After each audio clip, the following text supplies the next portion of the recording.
All right, greetings everyone, and welcome back to another episode of Plan B Success. Today we have a special guest, all the way from California, Daniel Bruce Levin.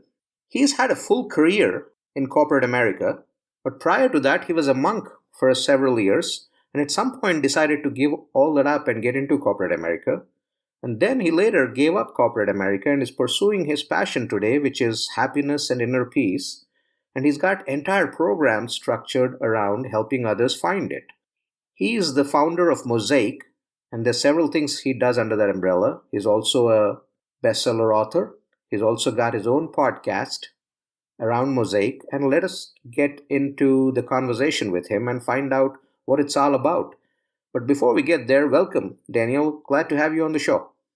Rajiv, thank you so much. It's my honor. And, it's amazing to me that people who don't know each other, I've known you all of about 18 seconds, but even in that short period of time that we know each other, how connected we all are. In just having a few minutes with you in the green room, it is so intriguing to me how you're in the East Coast and I'm in the West Coast, and how you present what it is you're doing and how it completely resonates with me. And some would say that's circumstance, but I don't believe that. I believe there is a thread of connection, a piece by piece mosaic that we build together in our life, that when we actually sit and listen to each other's story, we start to realize how much we share with each other, not how different we are. And it's that thing that has driven my whole life through the course of my whole life, to find those connections between people where people just relax, where people just feel comfortable, where they feel safe, and they open up to allow themselves to be seen. So thank you for having me on your show. Absolutely. It's a pleasure. You're absolutely right. A little bit of a conversation and we can see how connected we are. And that happens with a lot of people as long as we resonate with each other's ideas. I think it takes the least amount of thing it takes is basically talking, which is such a dire thing nowadays where people don't talk as much. But going back, I would refine that a little. It is talking, but it's actually through the process of listening, right?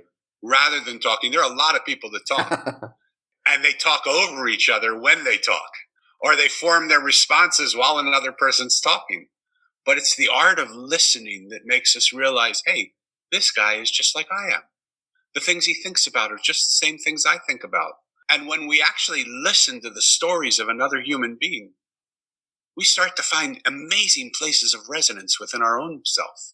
And that's where the connection starts to build. Like, you're already my brother. I've known you all of about 4 minutes, right? But I feel already this incredible affiliation to the work you're doing, to who you are, to what you stand for, to what you represent. And that can't just be coincidental. That's true. One thing that I want to pick up from what you said is, when we talk to people, we should be listening. You're absolutely right. But 9 out of 10 times we're listening to ourselves while we're formulating that response back to what we are hearing. As a result, we miss out on what we should actually be listening to. You're so right. Yeah. And I would take a lot of those shoulds out, because we shouldn't do anything. But if we want to have real interactions with people, if we want to have real connection with people, if we want to have conversations where they are exciting and innovative and alive, the more we listen to how another person comes across, the more it allows us to see life from a different perspective. Look, I don't know about you, but I see life from one dimension, like 1 degree. But there are 360 degrees that make this world beautiful. Mm-hmm. So the 1 degree that I see, there's 359 other degrees of looking at that thing, at that same thing, and they see it slightly differently to a lot differently. And it's in the beauty of embracing the 359, that I call it the 359, that we actually have the ability to innovate the way we think and act in the world that we live in. Because as long as we hang out with people of like mind, which is what we tend to do, we continue to see the same thing exactly the way we see the same thing, because all of us see the same thing that way, to have a stronger voice to believe what it is we want to believe and put it out into the world. But the problem is those like-minded communities have gotten bigger and stronger, which sounds great because our voices have gotten louder. Mm-hmm. But the gaps between the like-minded communities have gotten wider and deeper. And now people can only speak to the people within their community, but they can't speak to people in another community because they don't have the capacity to listen and the freedom to allow another point of view to integrate into their point of view and allow ourselves to innovate. A business, in any business, looks to innovation as one of the key things to make it work. That's right. But we as individuals look at innovation and we're scared to death of it. Well, what would happen if I actually believed like you believed and you believed differently from me? Would that mean I'd have to change my belief? As we were talking about in the green room before, what would happen if someone actually said to me, am I happy doing the work that I'm doing? And that challenges me because I'm not happy doing it, but I need to do it to pay my bills and do what I have to do. And so I live an unhappy life, constantly trying to pay my bills, to continue to live an unhappy life that continues to fulfill my unfulfilled dreams of living an unhappy life. What would happen if we had the courage to sit together and really hear each other? What would happen if a new idea came in with something that we didn't believe and we actually sat with it and said, what about that idea can I connect to? And what about that might make what is impossible for me now? Impossible to me means I just don't see a way yet to make it possible. Right. But when I talk to people of unlike mind who see the world differently than I see, suddenly new possibilities enter into my world. And what was impossible one moment ago, now with the new possibility of seeing the world differently, might just become possible. Does that make sense to you? Absolutely. It sure does. Sure does. So when you look at your program, your Mosaic program, and where you're working with people, what do you see? Do you see some of those walls melting away or falling away as they go through the program? Yes. The first thing I see more than anything is how little people know themselves. Right. It's pandemic. We try and we hear people talk about their superpowers. Well, you know something? As soon as we have to be superpowered people, we are living an unsustainable life. The beauty of the world that I see is how exquisite the ordinary is. There is nothing more beautiful than a sunrise. It's ordinary. It happens every single day. Mm-hmm. There's nothing more beautiful than fall coming to where you guys are and watching the leaves change color. And we can predict the exact 2-week period where that's going to happen. It's absolutely ordinary. It happens every year. There's nothing more exquisite than watching day become night.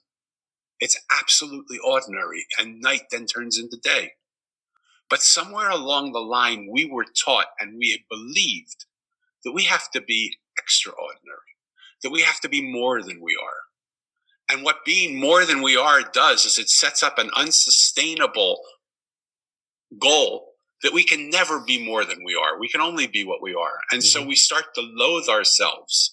We start to criticize ourselves. We start to knock ourselves down for not being what we think we should be, instead of just loving what we are. What we are is so exquisite. And what the Mosaic has taught me over time is that extraordinary things happen when extraordinaries come together. It's not that we have to be something more than we are. It's just that we were never meant to do this by ourselves. We were meant to come together with other people. We were part of a mosaic. One piece on its own has very little power. It can do certain things, of course it can. But most of those pieces are broken in some way, are damaged in some way, are colored in a way that some people won't like it, have textures to them that some people won't like. But when you bring the pieces together into a mosaic, the mosaic now represents the diversity of what we are as a nation, as a people, as a world. And that mosaic is gorgeous together. It's more beautiful than any one piece we could be. And so what I do in the programs and when I work with people is I first get them to get in touch with who they are. I get them to quiet all the noise that goes on inside and outside. And I get them to learn how to listen to the voice of their soul. And I'm not wanting to be all woo-woo and metaphysical, right, but but call it your inner voice, call it whatever that is, call it your gut, call it your intuition, call it your sense of what you actually believe. When I was growing up, I lost my parents at an early age. We grew up in a poor family. I was going to say lower middle class, but we were poor. My dad died with a mountain of debt and one black suit in his closet because he bought everything for us that he thought we wanted. My mother's sister had married a man who was extremely wealthy, and we moved across the states to another state to live with them. And suddenly I went from a lower middle class family to an extremely rich family. And I was sitting with some of the richest people in the world, enjoying dinner with them, knowing their kids, knowing their parents. And so I've had the opportunity to meet the richest people in the world and some of the poorest people in the world. And you know, Rajiv, the one thing I've seen common in both denominations is every single one of them wanted to be loved and accepted. Every single one of them wanted to be listened to and heard. Every single one of them wanted to be validated and acknowledged. The rich people thought nobody liked them for who they were. They thought they only wanted them for their money. The poor people thought they weren't good enough to have anything. It didn't matter. Every single one of them had that thing. And so what I do in my program, which is really easy, what I do when I work with people one-on-one, what I do in general in my life, even if I'm not working with people, is I hold the space for you to know that you are completely loved and accepted in my presence. And I want you to come out of you. I don't want to see your stories. I don't want to see in my book, The Mosaic, the character that shows this more than anything is the mirror maker. Mo walks through a town to find the place that's open, and all the stores are closed except this store.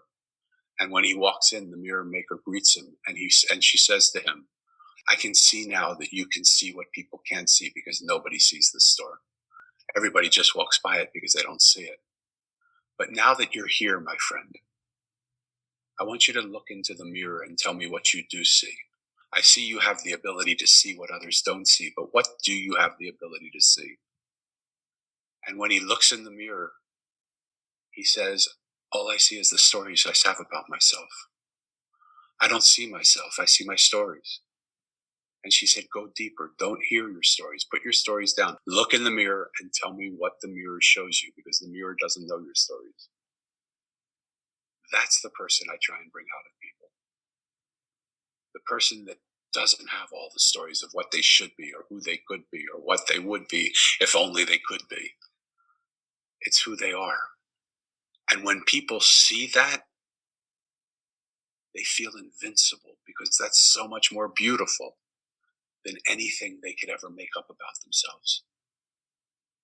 And Awesome. Then they have the power to walk into the world as themselves, doing what they came here to do. And that's the beauty. I hope I answered your question. I talked for a long time. No, absolutely. That's fantastic. That was pretty deep. So how long have you been doing this program? I've been doing it my whole life. Every step that I've walked on through my whole life has geared me towards this. But I've been working in Mosaic for the last 3 years. Okay. I really just formulated all the different pieces of my life. I never left the monastery. Even though I got married, I'm still a monk. I still carry that I was a monk for 10 years. And I sat in meditation for 8 or 12 hours a day, many days out of the year. And there is a sense that comes when you are quiet. The most beautiful relationship you can have is the one with your soul, with your God, with the universe that exists. And when you quiet out all that other noise, the exquisiteness of the relationship of quiet is so extraordinary. And so I've meditated now for 45 years every single day. Not 8, 12 hours anymore, unfortunately, because I don't have the space to do that.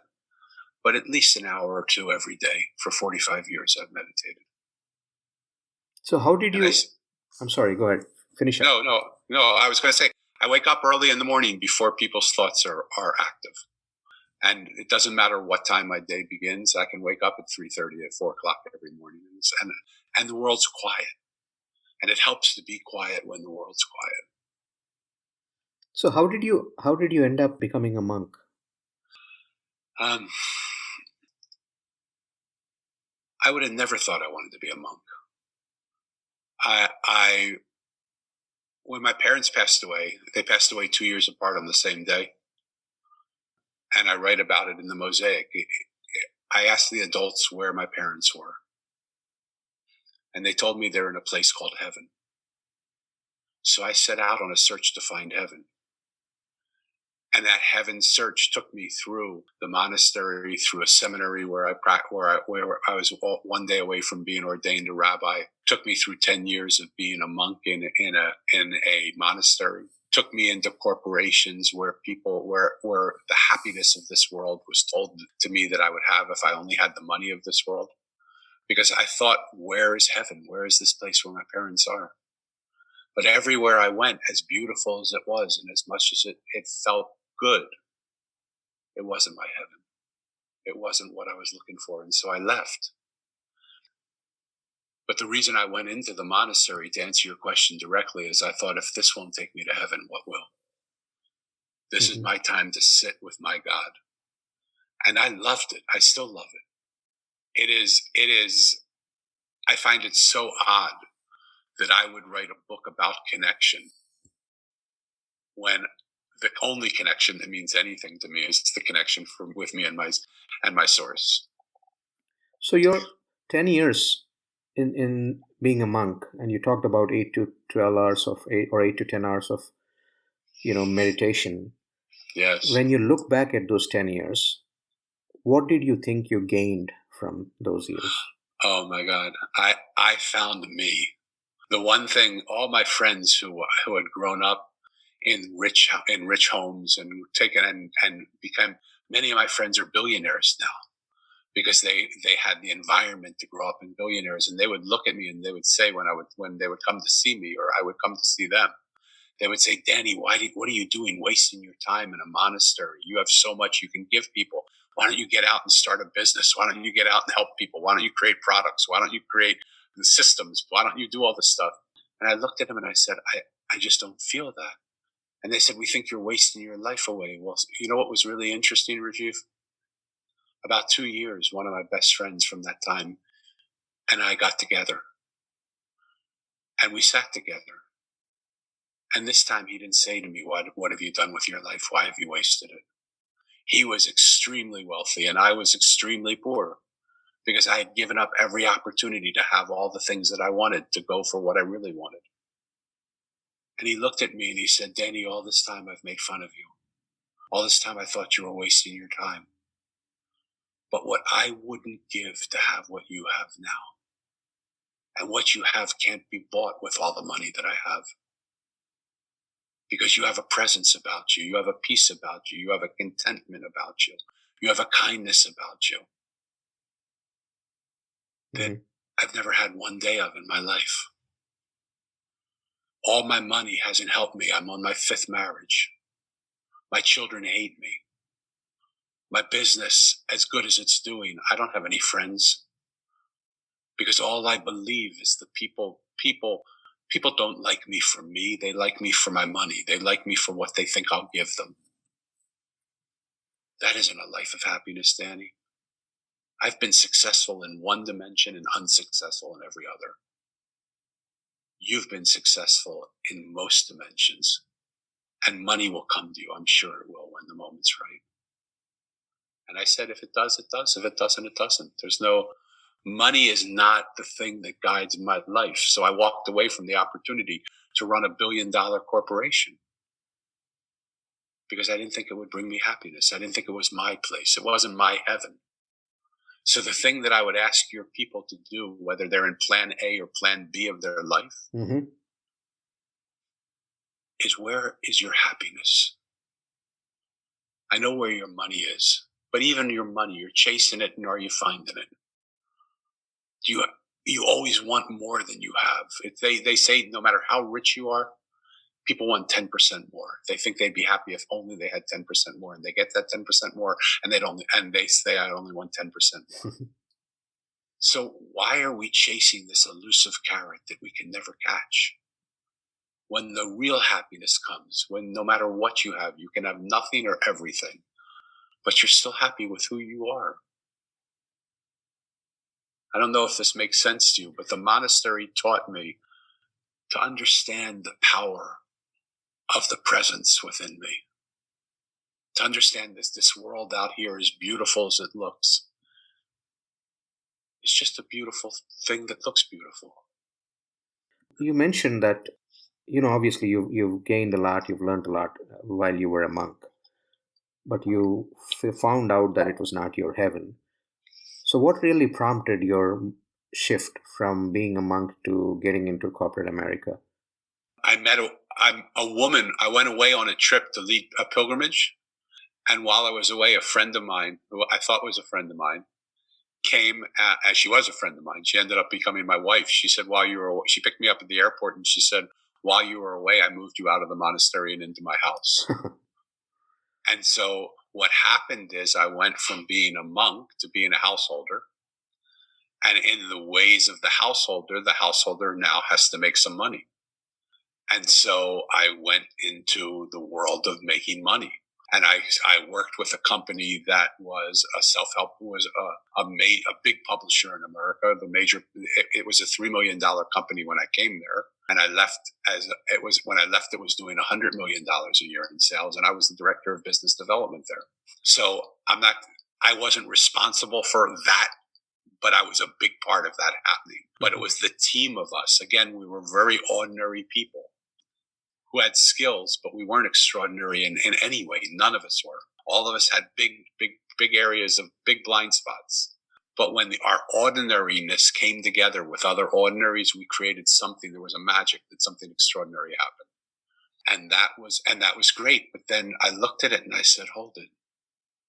Every one of these people that we're publishing, maybe not everyone, but I'm going to almost everyone, has a different persona when they're in front of people and when they're not in front of people. Mm-hmm. And I was the one they came to talk to about who they were when they didn't have to be who the world thought they had to be. Right. And I didn't want to live that way. I didn't want to live a persona outside that I couldn't contain inside. I wanted to be in complete harmony with who I was, inside and outside being the same. And I'm a very open person. You'll see. And the more we get to know each other, Rajiv, there is no difference who I am on this show and who I am when you're sitting in my house with me, when we're walking on the street, when we're talking to a person. Because what this world needs, Rajiv, is kindness. It needs people that hold the space for other people, to empty all the stuff that pains them, all the stuff that ails them, all the stuff that makes them feel they're not good enough and they can't do it. They need people to hold that. In my book, The Mosaic, that character is called the Trash Man. He comes every week to my house. And every week I take my trash and I put it outside. And every week he takes it and puts it in his truck and grinds it up and drives it away. And every once in a while he'll see me. And I'll be carrying something or struggling with something. And he'll say, can I help you? And I said, if you have the time, I would love that. And he'll come and help me. And we'll bring that out to the trash truck. And he'll say, is there anything else inside your house that you still can't get out on your own that I can help you take out? And I said, are you serious?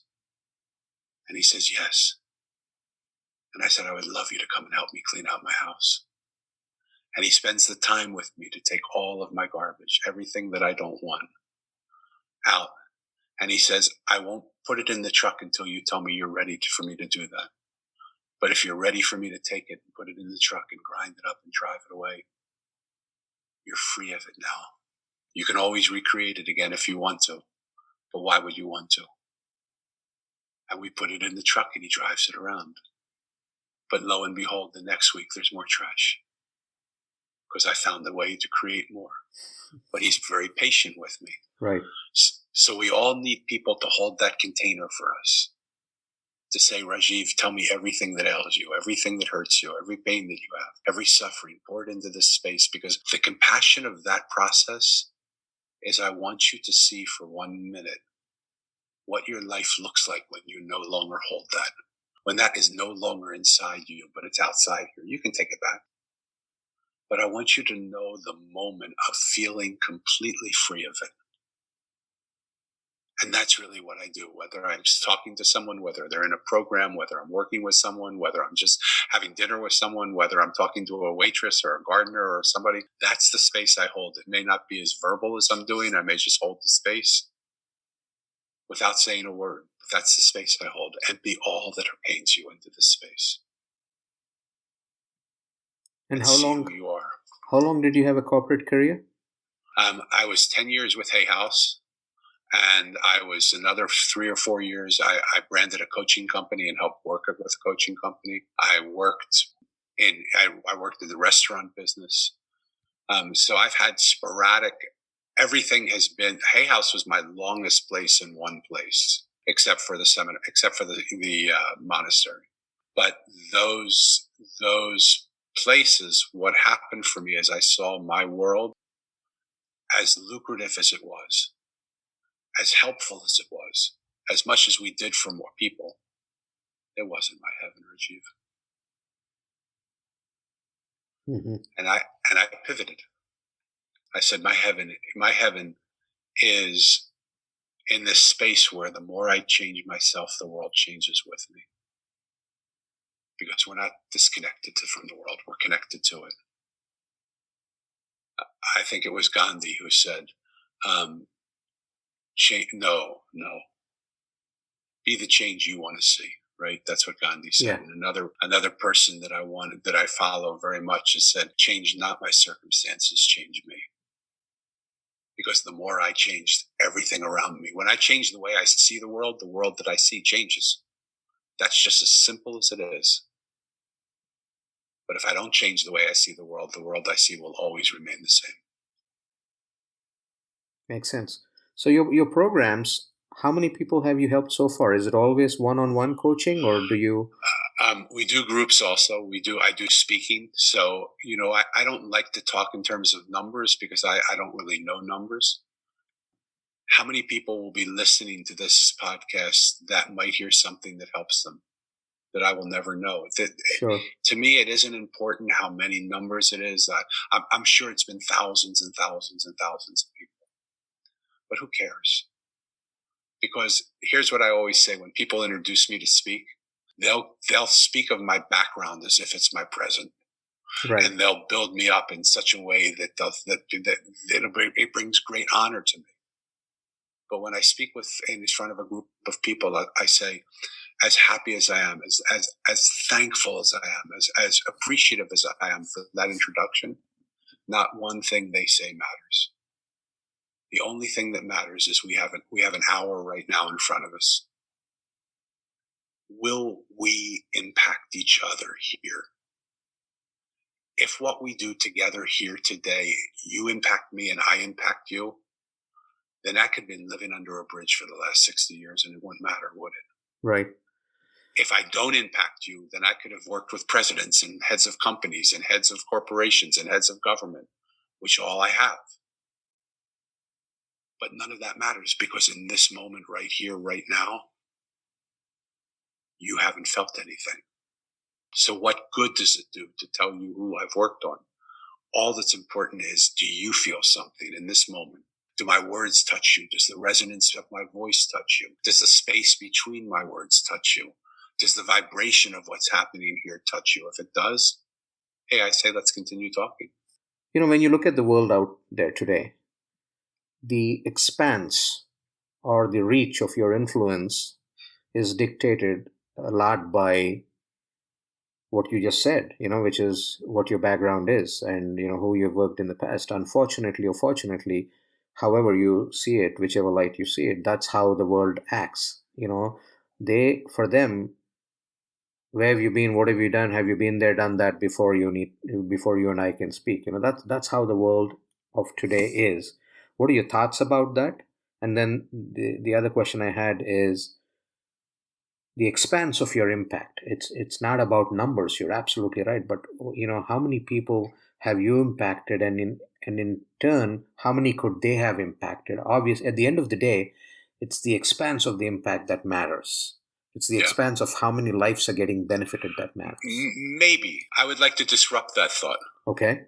So your first question was, if my past doesn't mean that much. The world looks at my past and says, that's why I want to talk to you. That's why I want to do. You're entitled to think whatever you want to think, and the world's entitled to think whatever they want to think. What I want to do in the moment that we actually sit to talk together, I don't know why you want to talk to me. You might see me on the street and think this is a weird looking guy, and I want to just sit and talk to him. But I know I've sat on street corners with the poorest of the poor who have no impact, and they've impacted me. And the impact that their impact has caused through me has caused other people to do it. And I'll give you a perfect example. I met a homeless guy. He was the first podcast that I did. He was an empath. He could feel people. Mm-hmm. And as people walked by him, he could feel them looking at him with a disgust, with a scorn, with like, oh, you're worse than an animal. Get off the street. Why are you doing this? Don't you have any dignity? Don't you have any respect? And he thought, the quarter they're going to give me or the dollar they're going to give me, it's not worth anything to me. But I can give them a gift as they're walking by. I can pray for them as I sit here. I can just pray for them quietly. I'm not going to say anything, but I'm just going to watch them walk by and I'm going to pray for them. Do you know, over the course of time, and it took some months for it to happen because you watch the same people walk by the same corner every single day. Mm-hmm. Over time, over a few months, what happened is some people started to stop and just stand there with him. And he would pray for those people more and more. And he would fill those people more and more with love of God and love of spirit and love of. And you know what happened then? Some people started to bring pictures and leave it of their family members, leave it in front of him by his hat where he was collecting money. And they said, would you please pray for these people? Because I don't know what you're doing, but I just walk by here and I feel better. Awesome. And so what impact does he have?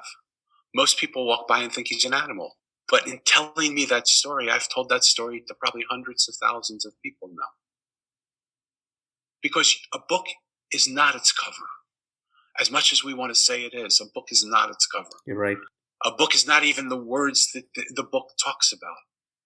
A book is the vibration that the book has that changes you and transforms you by the mere presence of it in your life. And that's what I tried to do with the Mosaic. The Mosaic isn't the book that I know how to teach. It's the book that I most need to read. So I tried to fill it with a vibration that allowed me to change every time I held it. By understanding that there's more to life than what we see. What we see is only what we see. There's a whole nother world that we don't see, which is most of the world. And what would we see if we could see that world? How would that change everything? In the business world, that's called innovation. We see what we do, we see what we see, and we continue to do what we do. But the real great companies are those companies that are looking to innovate and find new ways to affect people in different ways, to have their products be innovative and change and help develop in slightly different ways. And that only comes when we allow other perspectives to come in and we see what's not there. So our scope of influence, we get too caught up in it. He impacted me. He might not have impacted anybody else, but by impacting me, he's impacted thousands and thousands and thousands of people. On this show, everybody might think I'm an idiot, but there might be one person that hears what I'm saying and says, I believe that. I want to live like that. Absolutely. And that one person might change hundreds of thousands of people. Makes sense. Can you talk a little bit about your podcast? Sure. My podcast is called the Mosaic Podcast. And what I want to do is I want to have it be a vehicle to give voice to the voiceless. There are so many of us that feel that we are not heard. There are so many of us that feel that we're not seen. There are so many of us, even those of us who have voice. Look, I have a voice. I have a very clear message. But there's so much noise out there. It's so hard to be heard, even with a clear message and a voice. But I have so many brothers and sisters who have been told all their life they're not valuable, they're not good enough, they're not okay. So my podcast tries to integrate those who have voice with those who have no voice, to allow the world to hear in the convenience of their own comfort zone what someone else might say. The big work that I'm trying to work on is something that's called the Mosaic Swarm. It's trying to get the minority, what I'm calling the minority of 1 billion people. We're 8 billion strong now in this world. Right. 7 billion people will look at what I'm saying and think I'm a complete idiot, a dreamer, you're crazy, that can never happen. But there's a minority of 1 billion that might hear what I say. And what I want to do is I want to bring that minority of 1 billion together. The cost for them to join the Mosaic Swarm is $1 a month. It's complete. There's no profits that are being made from it. There's nobody getting money off of it. The idea is to get 1 billion members. And if you can't afford $1 a month, you let us know, because we have people that will pay $2 a month to support someone who can. The idea is to get 1 billion voices to come together.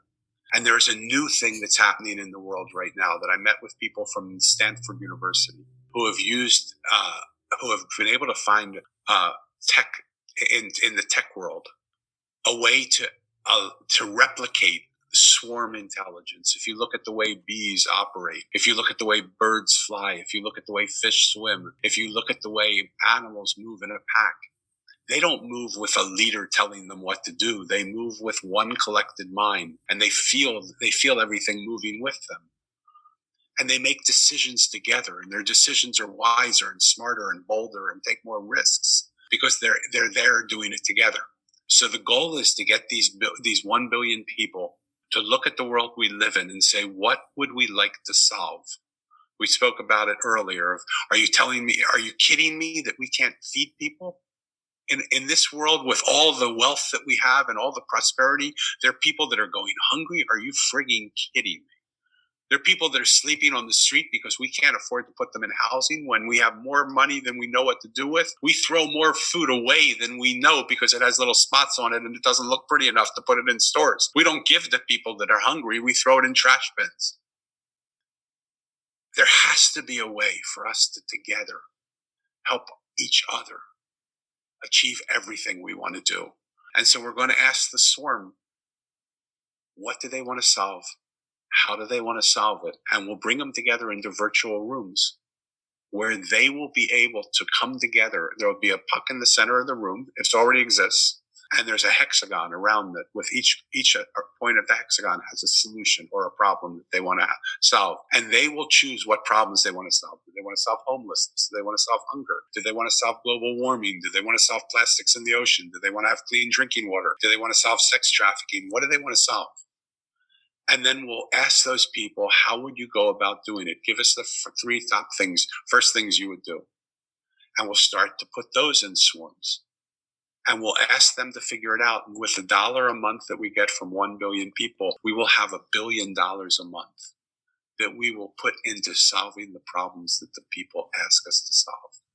And we won't administrate it. They'll administrate it. There won't be a board of directors that decides what to do with it. They themselves will decide what to do with it. We'll invest that money in those things, and we may lose $6, $7, $8, $10 billion a month, a year. But all you'll have lost is $6, $7, $10, $12. And for me, I'm willing to invest $12 of my money into solving problems that should no longer exist, that should have been gone a long time ago. Because we need new solutions. Buckminster Fuller said, you can't solve the problems of the world today with the thinking of the world today. We need to create a new paradigm that makes the old paradigm obsolete. Look at the standstills. You're in Washington. You're close to Washington, D.C. Look at the gridlock of our political process. Are you kidding me? We've evolved to this point where we have a standoff between 2 silos of like-minded people who can't talk to each other, can't listen to each other, can't do what the other person thinks. Are you frigging kidding me? This is the most civilized country in the world. You know, when they came to Gandhi and they asked him, what do you think of Western civilization? You know what his response was? He said, I think it would be a great idea. So how does somebody get information about the swarm?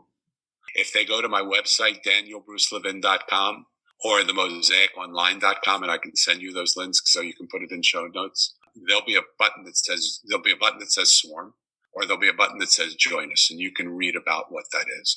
And we are in the beginning stages of it now. We're in the were in the single digits or double digits numbers, not the triple digits or 10 digits, but every movement has to start somewhere. Absolutely.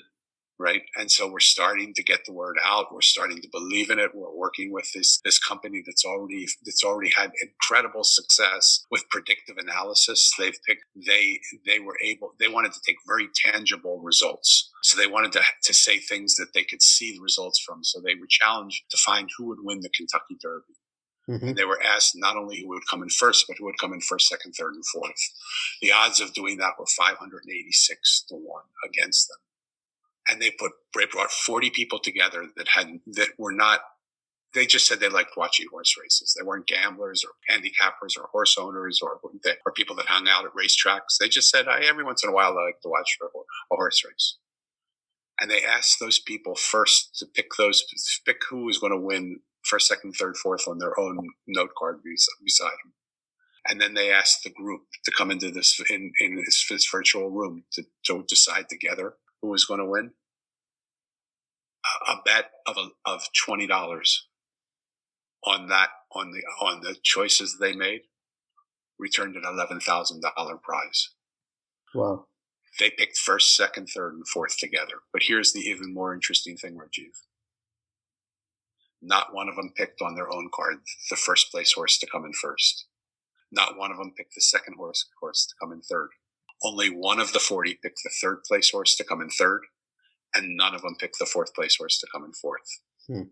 So what it shows is that collectively, they were way more intelligent and way more able to solve problems and find solutions than they were individually, because individually they all got every answer wrong.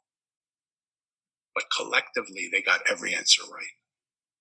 Right. There's a new way that this world is bringing to us of how to solve problems. Imagine in Washington if we would swarm together rather than vote.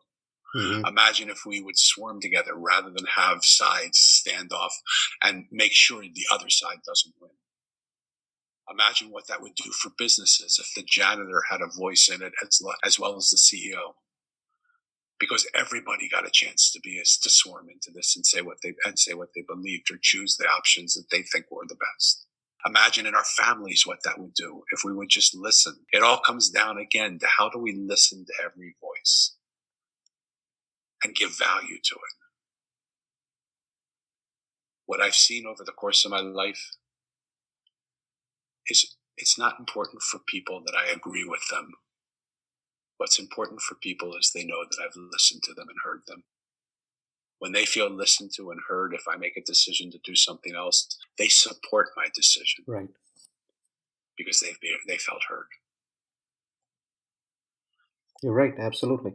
I have a few questions for you that I wanted to just run by you, and just tell me whatever comes to your mind. What are you most thankful for? It's going to sound Pollyannish, but I'm thankful that I have an opportunity to open my eyes in the morning and breathe air. I'm thankful for the gift of being alive in this moment where everything is so revved up. These moments today are some of the most powerful moments in our existence. And I'm thankful for my ability to communicate and my ability to listen, to use the air that I take into my system to allow me to give love and support to another human being. What an honor that is. Awesome. And what are you most scared of? God, I'm scared of this mission that I've been asked to do. I wake up in the middle of the night and say, who the heck am I to bring 1 billion people together to solve world's problems? I mean, what do you think? Who do you think you are? You think you have a Masonic complex or something?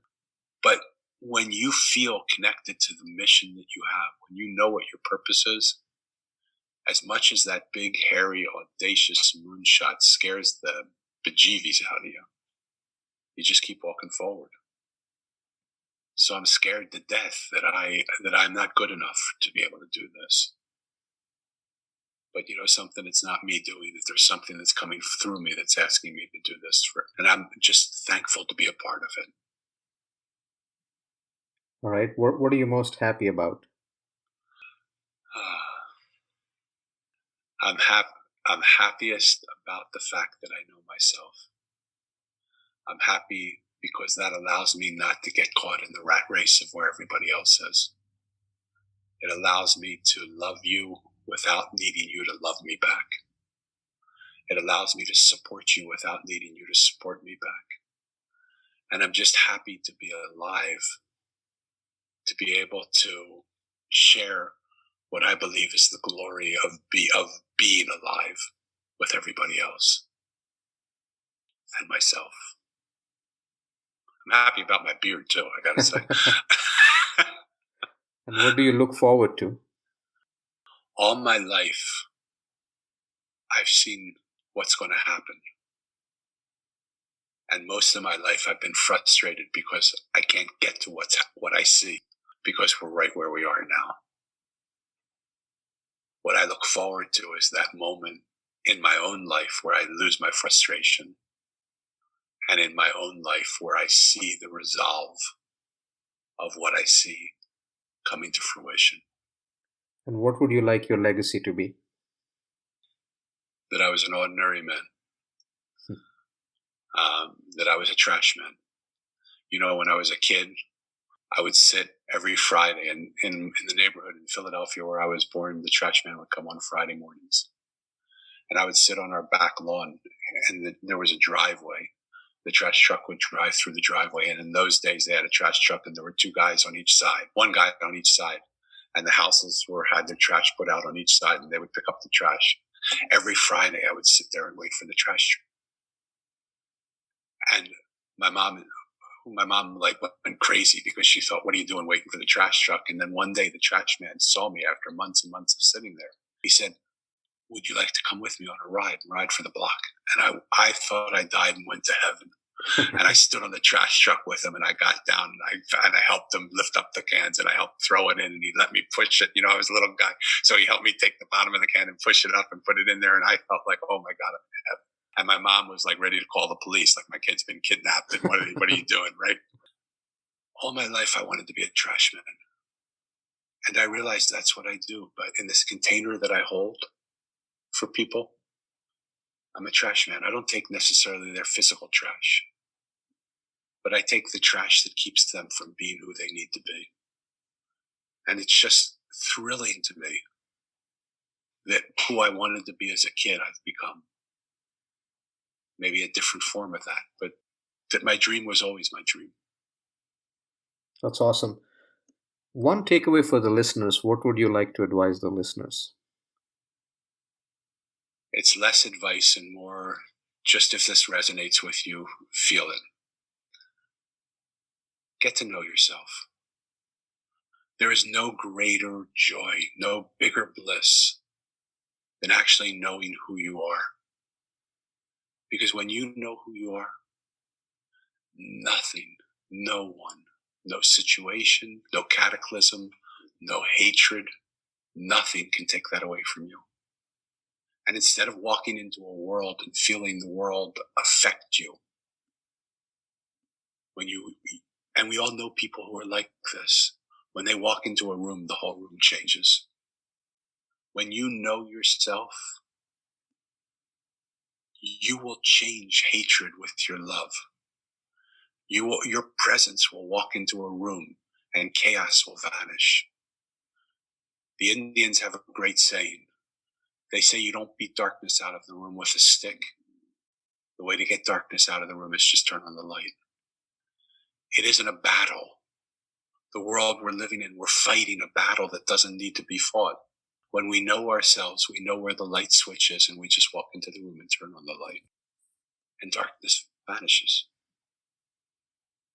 People who couldn't see, who were in chaos, who were fighting each other, suddenly look around and say, wow, I don't need to scream anymore. That's pretty powerful. Thank you so much, Daniel. It's been a pleasure having you on the interview today. A lot to learn. I hope the listeners, they also have learned a lot. And obviously, they'll check out your website for your programs. Wish you the very best for creating that swarm. And, wherever you get to, I'm sure there'll be people who pick up the baton and run with it to get it to that billion number. Thank you so much. And thank you for the honor of just having the chance to get to know you a little bit. You're a beautiful man, Rajiv. Thank you very much. Hey, I hope you liked that episode. Please make sure that you spread the word. Share the podcast Plan B Success with your friends and others who might benefit from this content. And do go check out rajivmudumba.com for the podcast episodes from the previous months. Thank you so much.